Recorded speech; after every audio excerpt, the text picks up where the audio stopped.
Welcome to the Valley of Little Heart. Let's go exploring.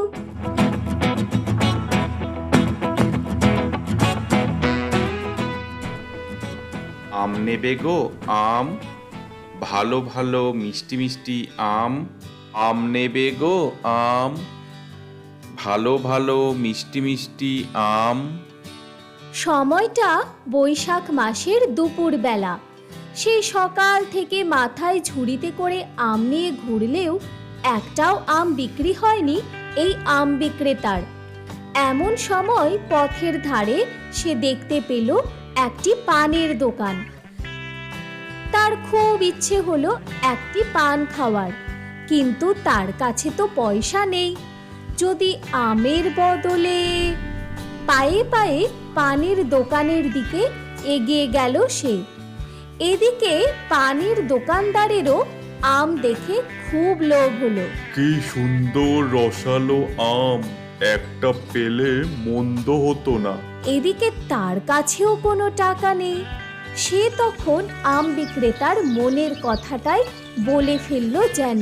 তোমার একটা আম আমাকে দেবে, তার বদলে আমি তোমাকে একটা পান দেব। আম বিক্রেতা খুশি হয়ে এই প্রস্তাব মেনে নিল। পান বিক্রেতা কিন্তু খুব একটা ভালো মানুষ ছিল না। সে মনে মনে ঠিক করলো আম বিক্রেতাকে ঠকাবে। বেছে বেছে একটা ছোট পচা পান পাতা বের করলো। তারপর সেটা তৈরি করে আম বিক্রেতার হাতে দিল। আম বিক্রেতা বলল, একটু চুন দিলে না ভাই? পান বিক্রেতা খিচিয়ে উঠে বলল, ওসব চুন টুন হবে না। ওই যে সাদা বাড়িটা দেখছো, ওটার দেওয়ালে পান ঘষে চুন লাগিয়ে নাও। আর এবার আমার আমটা দাও দেখি। আম বিক্রেতাও তার ঝুড়ি থেকে একটা কাঁচা সবুজ রঙের আম বের করে পানওয়ালাকে দিল। পান বিক্রেতা রেগে গিয়ে বলল, এটা কি দিচ্ছ? আমাকে হলুদ রঙের আম দাও। আম বিক্রেতা তখন বলল, ওই যে হলুদ রঙের বাড়িটা দেখছো, ওটার দেওয়ালে আমটা ঘষে নাও, তাহলেই হলুদ আম পেয়ে যাবে।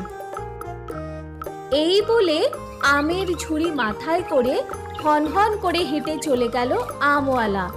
আর পান বিক্রেতা ফ্যাল ফ্যাল করে চেয়ে থাকলো সেদিকে।